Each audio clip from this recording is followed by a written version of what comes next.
अस्सलाम वालेकुम दोस्तों, आज के व्लॉग में खुश आमदीद। उम्मीद है सब खैरियत से होंगे। तो चलिए आज का व्लॉग शुरू करते हैं।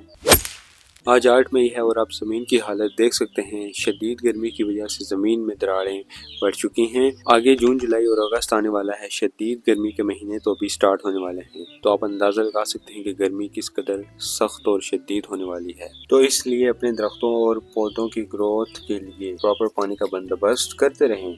सूरज इस वक्त बिल्कुल मेरे सर के ऊपर खड़ा है और कह रहा है कि भाई मेरे नीचे से हट जा और कहीं साए में चला जा। यहाँ पर ये एक दरख्त है, इसे हमारी कश्मीरी जुबान में दरेक कहते हैं और ये थोड़ा बहुत मोरिंगा के पौधों से भी मिलता जुलता है। ये मैं इसलिए आपको बता रहा हूँ क्योंकि इसके पत्तों को उतार कर, धोकर और ग्राइंड करके इसका जूस बनाया जाता है, जो कि सेहत के लिए बहुत ही मुफीद और ताकतवर होता है और खून को भी साफ करता है। दुनिया भर में मुख्तलिफ अक़साम के दरख्त पाए जाते हैं। हर एक की अपनी खसूसियात और माहौलियाती ज़रूरियात होती हैं। जैसा कि ओक के दरख्त, ओक ऐसे मुतदिल इलाकों में मौजूद होते हैं और उनकी मजबूत लकड़ी और ख़ास खसूसियात वाले पत्ते मशहूर होते हैं। पाइन के दरख्त, पाइन दरख्त हमेशा सब्ज़ जंगलों, पहाड़ों और साहली इलाकों में पाए जाते हैं।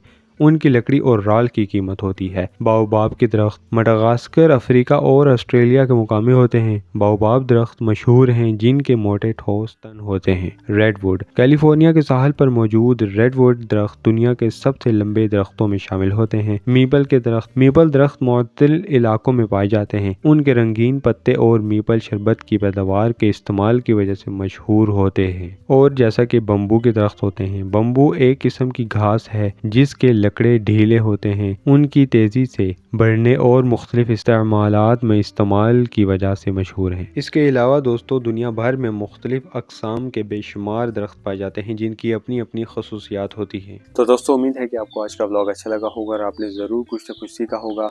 मिलता हूँ नेक्स्ट व्लॉग में। अपना ख्याल रखिएगा। अल्लाह हाफिज़।